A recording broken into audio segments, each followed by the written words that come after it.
وہ سنہرا ریتلا ٹیلا جو بدر کی راہ میں خاموش نشانی کی طرح کھڑا ہے۔ جی، مدینہ سے سفر شروع کرتے ہوئے وادی روحا کے بعد بیر شفا سے اب ہمارا مقام ہے جبل ملائکہ۔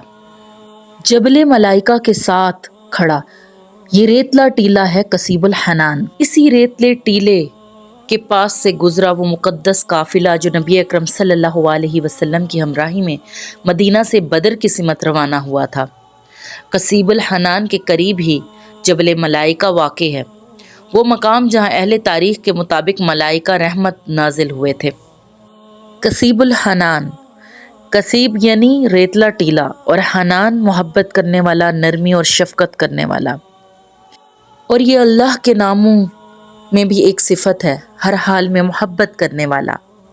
اسی قصیب الحنان کے بالکل قریب جبل ملائکہ واقع ہے۔ جی، یہ جبل ملائکہ ہے، سبحان اللہ، جس پر فرشتے نازل ہوئے۔ ہمارے بہت سارے پاکستانی بہن بھائی اور دوسری نیشنلٹیز کے بھی وہ قصیب الحنان کو جبل ملائکہ سمجھتے ہیں، چونکہ یہ بھی اس سے ریلیٹڈ اس کا حصہ ہے، لیکن جبل ملائکہ روایات کے مطابق اس کے بالکل قریب یہ والا بتایا جاتا ہے۔ جبل ملائکہ کے اس بورڈ پر لکھی تحریر کا مفہوم کچھ یوں ہے کہ یہ ایک تاریخی پہاڑ ہے جس نے اپنی اہمیت غزوہ بدر کبریٰ کے ساتھ وابستگی کی وجہ سے حاصل کی۔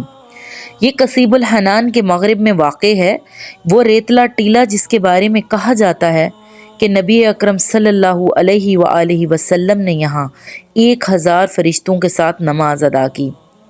حضرت جبرائیل علیہ السلام 500 فرشتوں کے ساتھ دائیں جانب تھے اور حضرت میکائیل علیہ السلام 500 فرشتوں کے ساتھ بائیں جانب تھے۔ انہی ریتلے ٹیلوں کے علاقے میں اسی راستے سے گزر کر مسلمانوں نے تھوڑا آگے بڑھ کر ادوۃ الدنیا کے مقام پر پڑاؤ ڈالا۔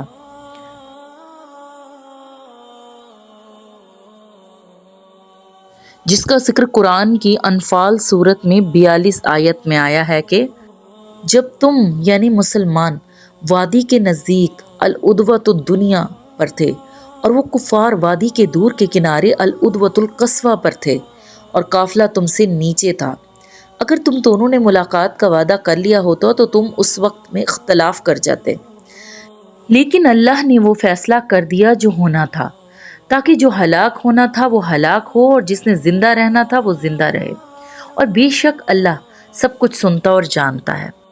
بہرحال اسی جہاد کے لمحوں میں نبی اکرم صلی اللہ علیہ وآلہ وسلم نے آسمان کی طرف سر اٹھایا اور امید سے لبریز لہجے میں ارشاد فرمایا، اے ابو بکر خوشخبری ہو، اللہ کی مدد اتر چکی ہے۔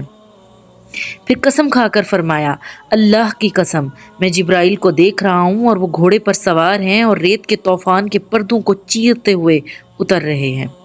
اسی لمحے آپ صلی اللہ علیہ وآلہ وسلم نے سورۃ القمر آیت 45 کی یہ آیت تلاوت فرمائی۔ ترجمہ: بہت جلد ان کا لشکر شکست کھائے گا اور وہ منہ موڑ کر بھاگیں گے۔ سبحان اللہ۔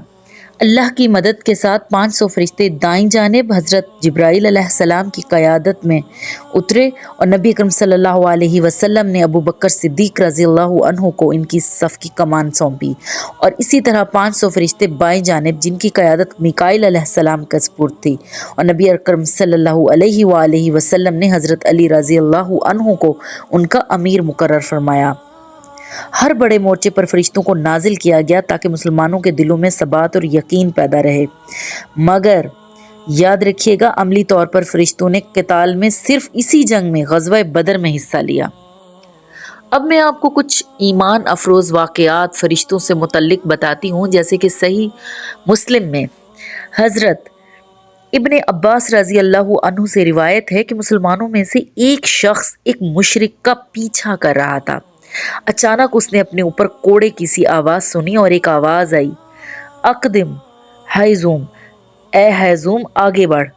پھر اس نے دیکھا کہ وہ مشرک اچانک منہ کے بل زمین پر گر پڑا۔ قریب جا کر دیکھا تو اس کی ناک پر نشان تھا اور چہرے کوڑے کی ضرب سے سبز اور سیاہ ہو چکا تھا۔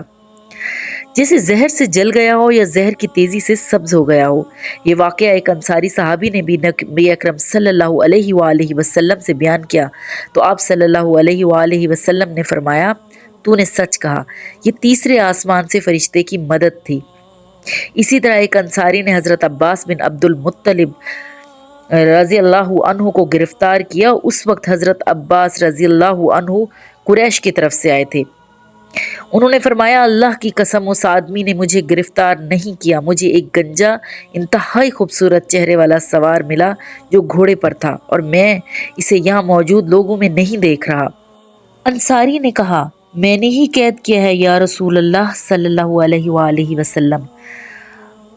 آپ صلی اللہ علیہ وآلہ وسلم نے فرمایا، خاموش رہو، اللہ نے تمہاری مدد ایک معزز فرشتے کے ذریعے سے کی ہے۔ بیان کیا جاتا ہے کہ جنگ کے بعد جب کفار کی لاشوں کو دیکھا گیا تو ان پر ایسے نشان پائے گئے جیسے انسانی ضرب جیسے نہ تھے۔ گردنوں، انگلیوں اور پاؤں پر زخم ایسے تھے جیسے آگ سے داغے گئے ہوں۔ یہ وہ ضربیں تھی جو فرشتوں نے لگائیں۔ جی، یوں جبل ملائکہ اور کثیب الحنان کے سائے میں یہ صفیں ترتیب پائیں، دعا بلند ہوئی اور آسمان سے مدد نازل ہوئی۔ یہاں سے وہ روحانی تاریخ شروع ہوئی جس نے غزوہ بدر کو محض ایک جنگ نہیں بلکہ ایمان اور فرشتوں کی میت والی جنگ بنا دیا۔